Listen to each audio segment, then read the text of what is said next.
Hello, नमस्कार साथियों। एक बार फिर स्वागत है आप लोगों का मेरे इस यूट्यूब चैनल में।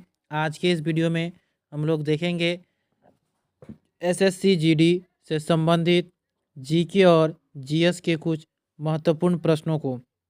तो आज का पहला प्रश्न है कि किस पंचवर्षीय योजना की वास्तविक वृद्धि दर अपने लक्ष्य से अधिक थी? पहली, दूसरी, तीसरी या चौथी? तो इसका सही उत्तर होगा साथियों कि पहली पंचवर्षीय योजना की वास्तविक वृद्धि दर अपने लक्ष्य से साथियों अधिक थी। ऑप्शन नंबर ए इसका सही उत्तर होगा।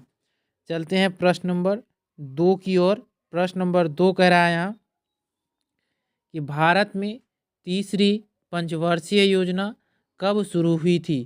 तो साथियों आप लोगों को पता है कि प्रथम पंचवर्षीय योजना का जो कार्यकाल था वो 51 से 56 था और दूसरा पंचवर्षीय योजना 56 से 61 और तीसरा पंचवर्षीय योजना जो है वह 1961 में शुरू हुआ था। तो इसे याद रखेंगे। इसलिए तीसरी पंचवर्षीय योजना जो शुरू हुई थी वह वर्ष 1961 में हुआ था। ऑप्शन नंबर ए इस प्रश्न का सही उत्तर है। चलते हैं प्रश्न नंबर 3 की ओर।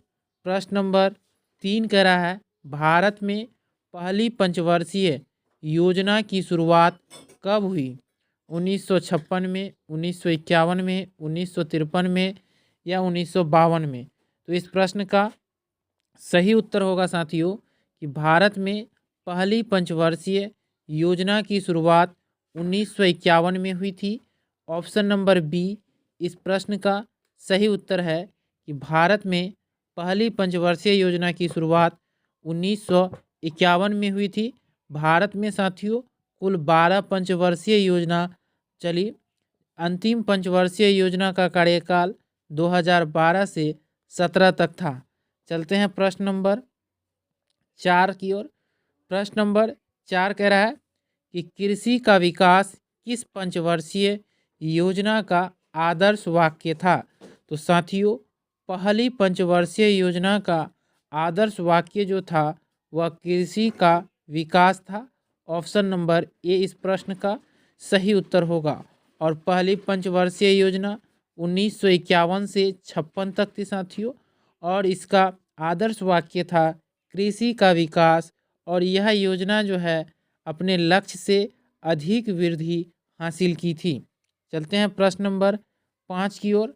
प्रश्न नंबर 5 कह रहा है साथियों कि निम्नलिखित में से कौन स्वतंत्र भारत के पहले भारतीय गवर्नर जनरल थे? माउंटबेटन, सी राजगोपालचारी, सरदार वल्लभ भाई पटेल, डॉक्टर राजेंद्र प्रसाद? तो साथियों स्वतंत्र भारत के पहले भारतीय गवर्नर जनरल सी राजगोपालचारी थे। ऑप्शन नंबर बी इसका सही उत्तर होगा। और साथियों सरदार पटेल भारत के प्रथम गृह मंत्री थे, इसे भी ध्यान रखेंगे।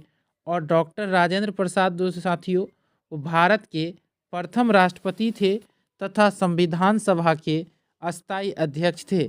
इसे भी आप लोग याद रखेंगे साथियों ताकि किसी भी तरह के प्रश्न आपका एसएससी जीडी एग्जाम में ना छूटे।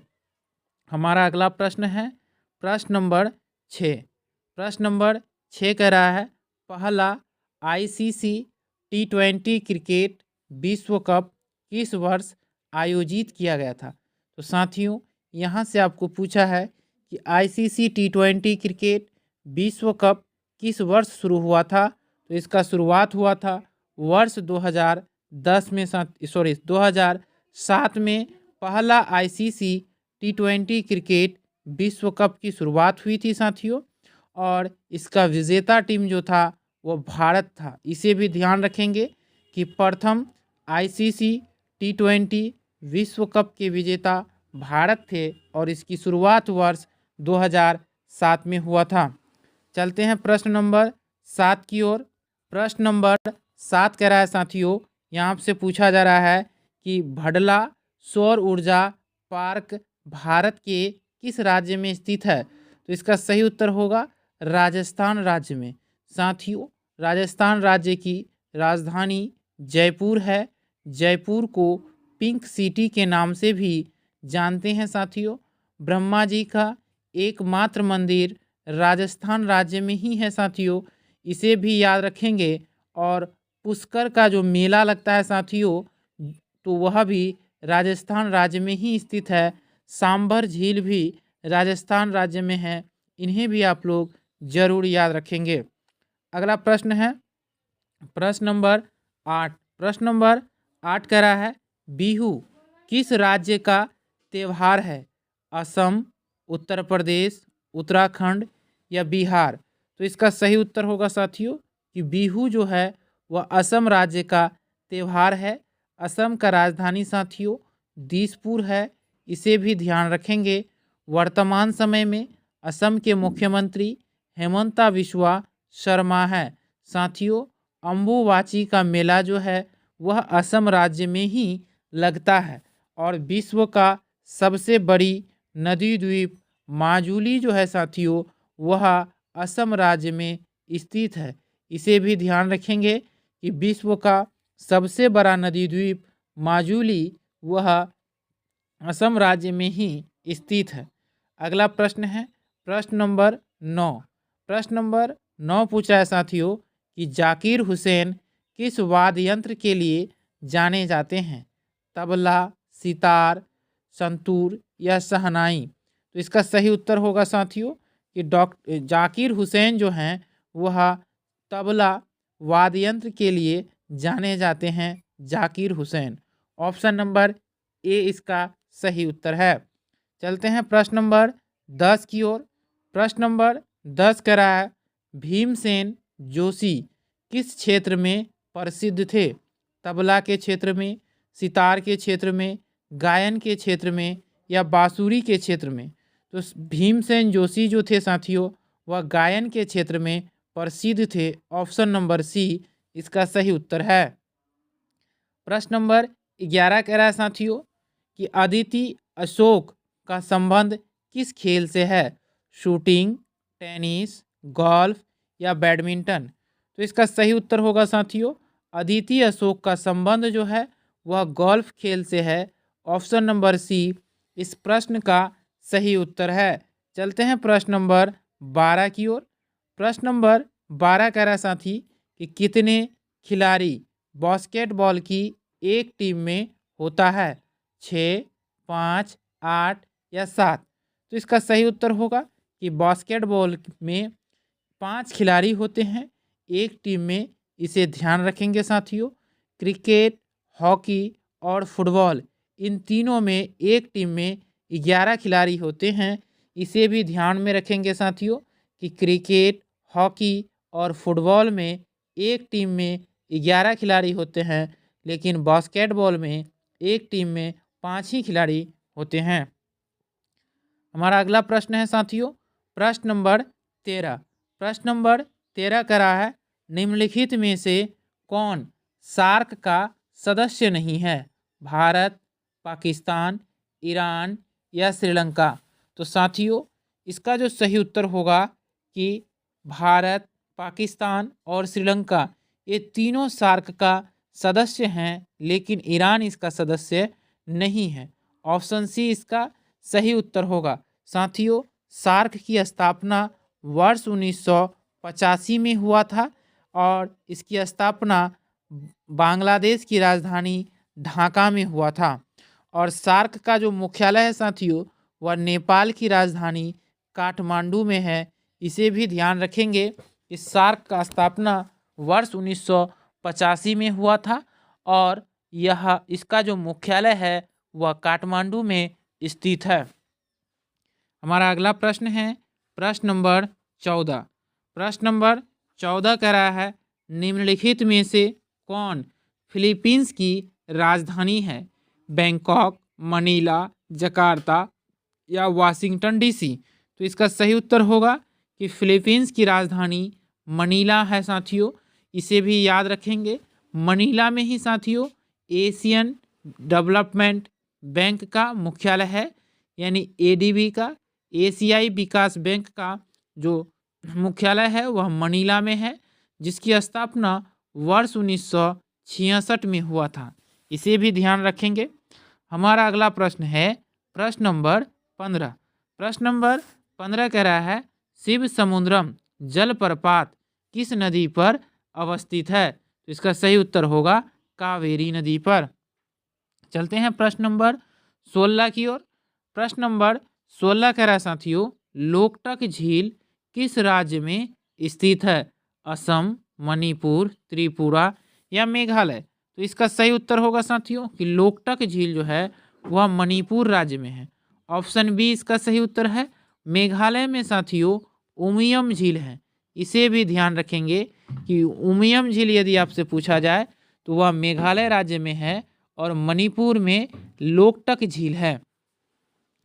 चलते हैं प्रश्न नंबर 17 की ओर। प्रश्न नंबर 17 का रहा है कोलेरू झील किस राज्य में स्थित है? तो इसका सही उत्तर होगा आंध्र प्रदेश राज्य में। Option number B. चलते हैं प्रश्न नंबर 18 की ओर। 18 प्रश्न कर रहा है साथियों कि भारत का सबसे बड़ा राष्ट्रीय उद्यान कौन सा है? रणथंभौर, सुंदरवन, हेमिस या गिर? तो इसका सही उत्तर है साथियों कि भारत का सबसे बड़ा राष्ट्रीय उद्यान हेमिस राष्ट्रीय उद्यान है जो लद्दाख में स्थित है। इसे भी ध्यान रखेंगे कि हेमिस राष्ट्रीय उद्यान लद्दाख में स्थित है और यह भारत का सबसे बड़ा राष्ट्रीय उद्यान है। भारत में सबसे अधिक राष्ट्रीय उद्यान मध्य प्रदेश राज्य में है। इसे भी ध्यान में रखेंगे साथियों। हमारा अगला प्रश्न है प्रश्न नंबर 19।